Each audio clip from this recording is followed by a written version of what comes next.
speaking to people about their connections with nature and the discoveries I've made around New Zealand over the years of what some people would term sacred sites and special sites within our landscape. Okay. Bringing people into a deeper contact with nature and the elements of nature. I think today a lot of people are quite disconnected. When I say disconnected, I mean we're never really truly disconnected. It's just that we've forgotten to pay attention. Okay, it's always there, and we know, but we get so involved in the busyness of our everyday life. I look at what people could term earth energies.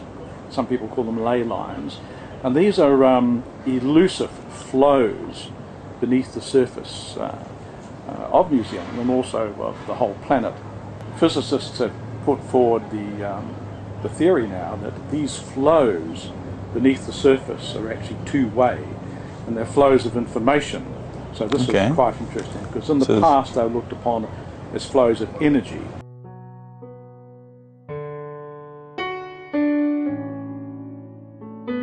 I set out to do a journey into these sacred places, and I was carrying a little kite or kite, in which was a stone of remembrance, which is a clay stone, a piece of pounamu, and a piece of mata or obsidian from Mare Island. And I wished to carry these as a token to these various places and put them in the ground. And my idea was to sort of sow the seed of remembrance, the stone of remembrance, with the pounamu and the mata, place it on these particular places, and not trying to impose anything on these places, but just to make an anchor, and then I can focus on it and so can other people. Okay. So I journeyed around these places, and filming it as I went, filming myself, and also keeping notes and journal notes and things. So it was one of these journeys that one makes. It was like a pilgrimage to these places. Yes. And I also give latitude and longitude GPS locations where I put all these if people wish. And what I would like to see happen in New Zealand, I would like to see a natural pilgrimage to certain places. And this may then become a focus for people. Places such as Kaimanawa Ward is out of Taupo, birthplace of the gods in the Southern Alps in the South Island. And right in the middle of Auckland City is One Tree Hill. Make yourself known. Introduce yourself. Talk out loud and say who you are and why you've come. And this is it's a little ritual, but it puts you in a slightly different frame of mind. Then listen for a response. People say, what do you mean, a response? Here am I standing in a forest by a babbling brook, or standing by a stack of stones. Who's going to respond to me? Yes. Nature always responds. And it can be very, very subtle. It can be as subtle as, once you've made your announcement, you stand there in stillness and quietness, and it may be suddenly you're aware of a bird call which you hadn't heard before. Suddenly you'll hear a distant sound, you'll hear water which you weren't aware of the fact that there was a little spring there before. So suddenly you're tuning into nature. I think it is often a good idea to acknowledge the ancestors, and often there will be a presence of the ancestors at these sites. I mean, the Kaimanawa Wall, for instance, was something which came into prominence about 15 years ago. And geologists refer to it as a stack of stones in the forest, in the Kaimanawa forest. Fair enough too. Other people say the stones are being manipulated by human hand. Whatever way, it has become a bit of a mecca. Okay. And I've made a great number of visits to the Kaimanawa Wall over the years. And often I'll go there and there'll be a group of people there, or a group will arrive soon after I've arrived, and some people will perform a ritual, some will meditate, and some will have out their little crystals and be dowsing around the place. I've even seen people leaning up against the Kaimanawa Wall, weeping, and it's almost like a place of emotional release and cleansing, which is interesting. Is it possible that the experiences or heightened emotions or cleansings which people experience, that it's something which is already there? I think we totally underestimate who and what we are. We recognise the external physical body that we are. Very, very few people recognise the spirit which resides within, because often it is sort of hidden under many, many layers. a bit like the old onion, and it has to be peeled, the layers have to be peeled back Yeah. to allow that spirit to come through. Because even whilst we're here at prana, we can be quite busy, focused on what we're doing, and we're going from here to here, workshop to workshop, to eat, to go for a swim and this and that. And all around us we're surrounded by nature. Even travelling to work in the city in the bus or the train, stop and open your eyes and look out the window. Exactly. Look what's going past. There's a whole kaleidoscope of things. Could you also say that the people are also nature? Of course they are. And even the fabric of asphalt, right? Of course it is. It's all made from nature. Everything is natural. Okay. Everything that that we use is derived from a natural source. Heavens above. I mean, look at the human body. It's derived from a natural source. We're made up of the minerals of the earth, and we're made up of the waters of the earth. Mother Earth, Papa Tuanuku, provides everything that we need. We are taking, I think, from Papa Tuanuku much more than what we really need. We are wasting an awful lot. And to put down asphalt roads all over the place, which have to be renewed continuously. Whereas why on earth didn't they put down concrete roads like they did right through North America, which only have to be maintained occasionally, once again made from the earth. Yes. Chips of metal, mixing up lime and things like that. And so it's quite ironic as such when we forget or need to be reminded of that which is already there, when we're constantly surrounded by it, and we in fact are it as a physical body. That's right. I mean, when you think about it, you think, gee, that makes a bit of sense. Yeah. And then you say, gee, I like the idea actually. So, I mean, we can step outside in a few moments and go and hug a tree. Exactly. Yeah, and we'll be in resonance with that tree because it has the same elements in it as we have, just arranged in a slightly different way. We are, each and every one of us, the sum total of our ancestors. As we sit here today, if not for our ancestors, we wouldn't perhaps be here today in this present form and in this room and in this land. In most Western civilizations, we know very little about our ancestors. We know our mother and father, we know our grandparents, perhaps our great-grandparents. Then we'll see pictures going back 4, 5, 10, 12 generations, and we'll read little of the genealogy of our family. But heavens above, our family goes back thousands of years. And I think it's often appropriate to give thanks to them for where we are today and who we are, to thank them for being and who they were that long ago. Now, looking at this landscape, and as we move through the landscape of New Zealand, so often we're travelling from one point to another, and we're in our cars or on our bus or on our bikes, and we're zapping along. Gosh, we're passing through and over so many incredible energy flows and flows subsurface and above us. Things that we are connected to, but we don't know we're connected to. We just sort of take them for granted or don't even acknowledge them. And sometimes if you take time to acknowledge on the distant hill where the grass meets the trees, there could be a group of ancestors standing there, nodding their head as you drive past. They know you, but you haven't recognized them. We should all stop somewhere in our journey to step out, put our feet on the ground, on the grass, and just look at what's around us and just acknowledge what's there.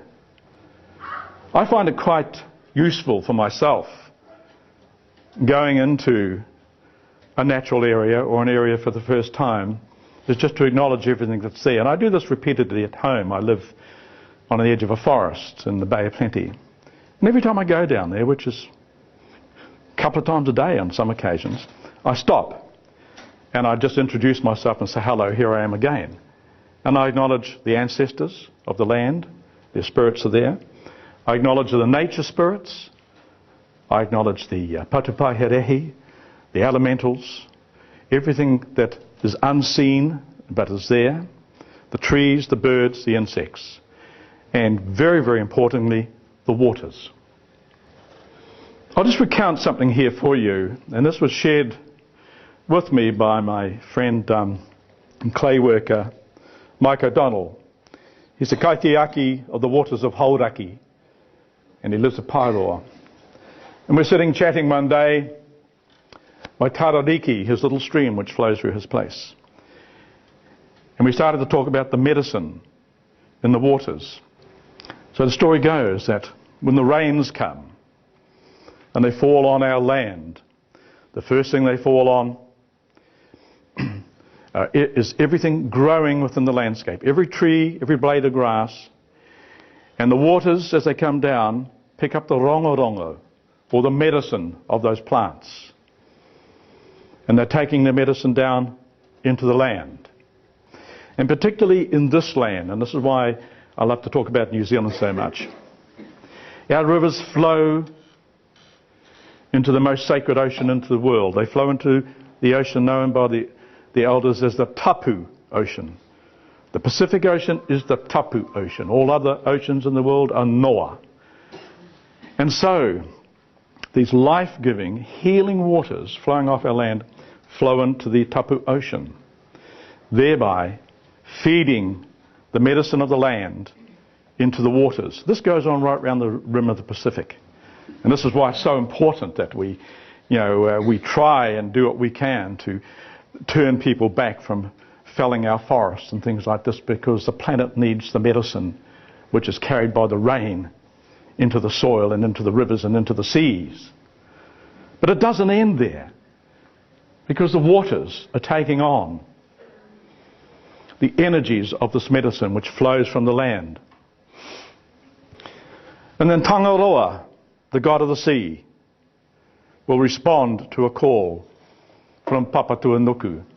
We need water on the land again. We need to keep the cycle going. We need to feed the plants, we need to feed the animals with water. And Tangaroa will allow the waters to rise from the seas once again up to form clouds. And then those clouds will drift down over our land. And once again, the energetic rain will fall, still carrying with it the rongo-rongo, the medicine of this land. You listen for the response. And this can sometimes come in so many forms, particularly if you're amongst a lot of big trees in a forest, etc. You'll be standing there, and then suddenly a leaf will fall from a tree somewhere and just twist its way down, a dry leaf, to the ground in front of you. Is that an acknowledgement? Wow. Sometimes you suddenly become aware of a bird song which you hadn't heard before. Your ears are tuned to it. You've tuned yourself to what's around you. You opened yourself to what's around you. The bird may have been there all the time, but you didn't hear it, but now you can. That's another response. Perfectly natural. Then, depending where you are, you just may hear a trickle of water. Or you may hear drips of water on a mossy bank. Wow, I didn't hear that before. That's another response. You're listening to nature. Nature's talking to you. It's talking back to you. It always talks to you. You're just not listening all the time. The thing which often happens in forest areas, you hear distant voices. Is that someone talking? Is there someone else here? Or you hear laughter. And then, of course, the one which so often happens to people, you can be standing in quite an enclosed place, and suddenly the wairua, the sacred wind, will come through, and it'll just come in and go around you. You'll feel it on your face. It'll go around you and say, where'd that come from? The trees are not moving next door, but the sacred wind comes. So that is a wonderful acknowledgement from nature. We seem to think, as I said before, that we are superior, but we're not.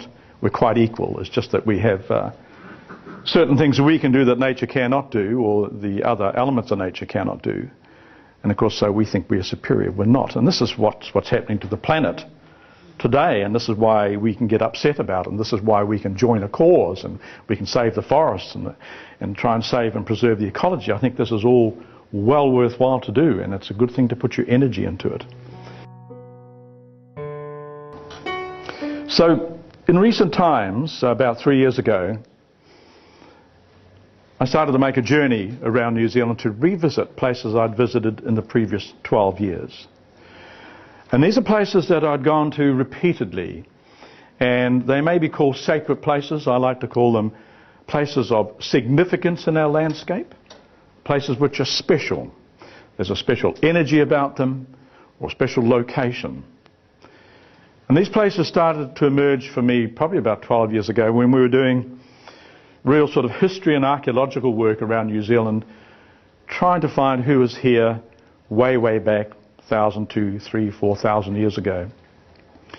And we go to many places in the landscape and we do the measurements with the tapes, and we'd film it and we'd scratch around and we'd look at artifacts and we'd pontificate and etc. And we'd file all this away and say, well, this is interesting, look what we've got.